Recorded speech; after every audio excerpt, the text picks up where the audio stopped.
Mr. Li Hongzhi, the founder of Fanlun Gong, was born on May 13, 1951, into an ordinary family, in Gongju City of Jilin Province. Mr. Li had once joined the military, and being transferred in 1982 to work for a grain and oil company in Changchun City. He has, since childhood, practiced a private unknown Buddhist discipline. Mr. Li was just a common worker at the time. He lived with his family in a dormitory provided by his work unit. The living condition was rather modest. In 1984 Mr. Li modified the practice into a Qigong form that would be suitable for the general public. He named the practice Fanlun Gong. On May 13, 1992, Mr. Li held in Changchun City the first public class. During the 2 years from 1992 to 1994, he held 54 workshops around the country. To make his practice available to more people, the fee Mr. Li charged was the lowest in all of China. A 10-day workshop cost only 40 yuan, a third to half that charged by other Qigong masters. Other masters had complained Mr. Li's low fees. In response, China's Scientific Qigong Research Association suggested to Mr. Li that he raise his fares. Mr. Li declined, however, out of consideration for his students' financial circumstances. In the early period of his public teachings, Mr. Li would typically travel with few students, and living conditions were said to have been the most difficult. Little money was put into material comfort or convenience.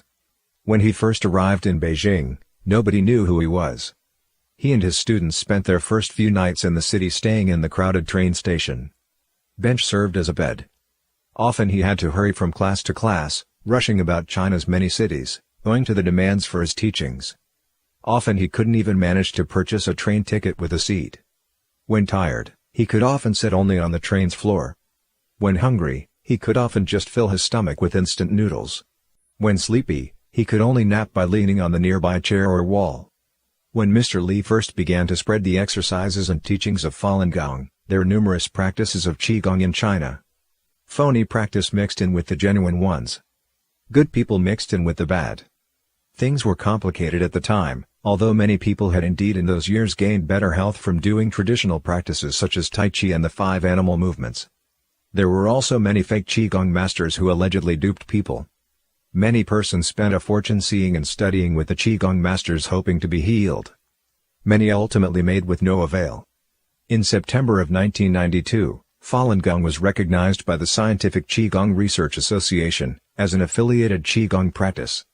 In December of the same year, Mr. Li brought some of his understudies with him to participate in the Oriental Health Expo, held that year at China World Trade Center in Beijing.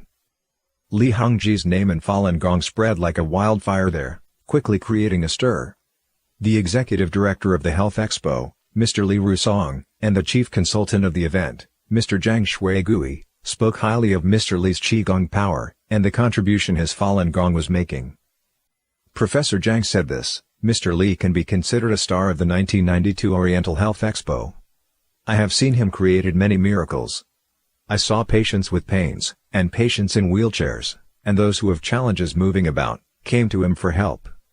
After receiving treatment from Mr. Li, they could miraculously stand up and walk. As the chief consultant to the expo, I'm here to responsibly recommend Fanlun Gong to you. I think this practice will indeed bring people healthy bodies and new deportment. In 1993, Mr. Li offered free health treatment to the delegates of the Convention for Justice and Courage.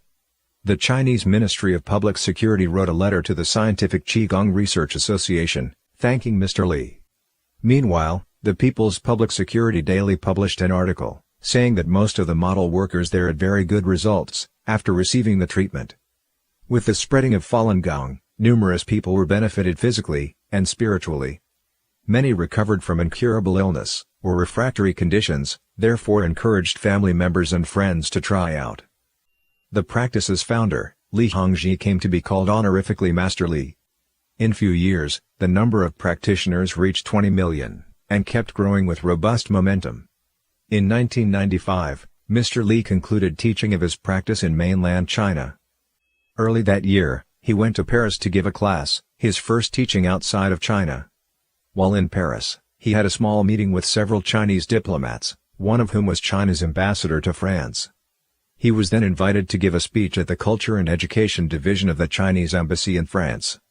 Afterward, he traveled to Sweden, and later to the United States. Falun Gong began to grow around the world.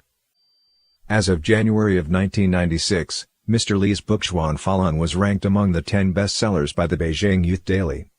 Although by June, the Deputy Minister of Propaganda, Xu Guangchun, to seek personal political gain, revoked the registration number of Zhuan Falun, the pirate copies of the book were still in great demand. When Jiang Zemin started the persecution of Falun Gong in 1999, he claimed that he never heard of Falun Gong. As a matter of fact, Jiang's wife Wang Yiping was herself practicing Falun Gong in 1994. One time during exercise, Wang discovered that Jiang, by her side, surreptitiously emulating the movement. Jiang was both embarrassed and angry when Wang had caught on him. It's at that point that Jiang ordered his wife to stop practicing Falun Gong. He said, "Even my wife believed in Li Hongji, who is going to believe in me, the General Secretary of the Chinese Communist Party." In the beginning, Jiang was not against Falun Gong, and had read Zhuan Falun. However, what he wanted to hear from Master Li most, was details about his previous lives, prediction of his political future, and how to stay in power. Mr. Li knew his intention and stated that cure illness was fine, but no politics. Hence, Jiang Zemin began nursing his hatred.